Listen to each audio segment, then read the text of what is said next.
All of my works are bringing order to chaos.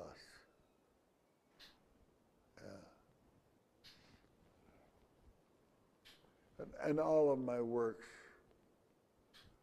are jazz oriented. You should have been here last Saturday afternoon. And that was a fantastic jazz concert we put on. It was just amazing, but the CD's coming.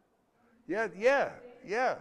There's a CD coming, and discounts for orders of 10 or more. That's right.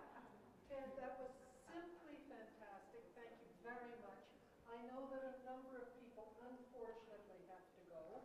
However, I know that you very generously have said that you take questions. Those that don't, whatever question you got, speak. Okay, Lloyd would like to speak. Sure, I hope you don't find this impertinent on me, but I do have a feeling you may have been the group that were at Emma Lake when Greenberg was coming summer after summer. Sure. You were. Sure. Well, no, I wasn't there with Clem. All right. Can you give us in a brief couple of words where you feel your background, if not Emma Lake, where you feel? Oh, well, my background is Emma Lake. You were at Emma Lake. Clement Greenberg was just 1-2 weeks. I want my coffee. Come on, get my coffee. Give me my coffee. You're not meant to drink the coffee in the museum. You know that. You know that. Jesus. I know. Jesus. This just craps me off. If you drink it, everybody else will want to drink there. Well, okay.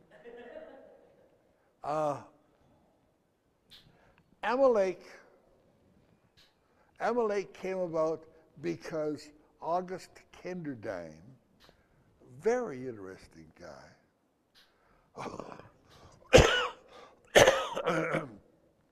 who drank through 3 fortunes in his life. His inheritance, he was commissioned to paint every port of call for CP ships in the world. And his sale of his art. See what Gus Kenderdine used to run this art camp north of Prince Albert at Emma Lake, where a lot of the university professors had cabins, and Gus would. Your servants? Oh, thank you. This I do. Gus would,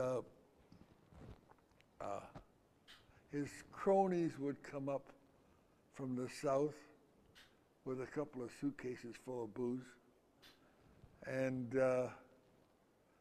he'd send the students off in the woods to do a drawing and head north. And as a matter of fact, I got to tell you something. I was in his. I wasn't there, but I knew the studio was about the length of this wall, and it was piled this high with horizontal 26 empty bottles. His wife wouldn't let him drink at home. Anyways. What about the Newman workshop? Well, that was, see, Emma Lake came about because Gus Kenderdine died. He'd sold the workshop. He sold this property to the university. The people in Saskatoon didn't want to do anything, and so Dr. Riddell, who was the dean of Regina, said to Ken Lockheed, who was the head of the art school, "Do you want to do anything with Emma Lake?" And Ken said, "Yeah, let's run a summer school." So Ken ran the summer school, and of course, the university being the university, you run on the university timetable, which goes from July 1 to August the 15th. Well, now it so happens that August the 15th is when the trees turn color and Emma Lake puts on its fall finery. And Ken used to always say, what a shame that just when it started to really look nice, we're leaving. He said, well, so he conceived this idea of having a place where artists could come for 2 weeks. And then after that, they conceived the idea of a leader. The first leader was Jack Shadbolt. The second leader was Will Barnett. Will Barnett came about courtesy of Bill Parahudoff and Dorothy Knowles out of Saskatoon. See, I know where all the bodies are buried. And then Ken Lockheed left to do the Gander mural. Art Mackay, Roy Kioka, and Ron Bloor were left as keepers of the house. Art supposedly in charge. They read this little article in Art News about this kind of interesting painter, Barnett Newman, who looked kind of interesting. And they'd already contacted Bill Ronald, and so they said, wait a minute. Barney Newman became available, Barnett Newman came up, and of course, the rest is history.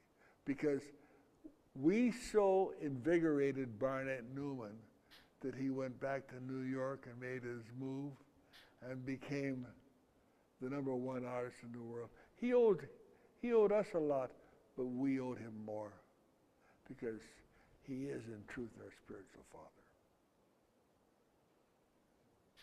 Yeah. Now I will answer any question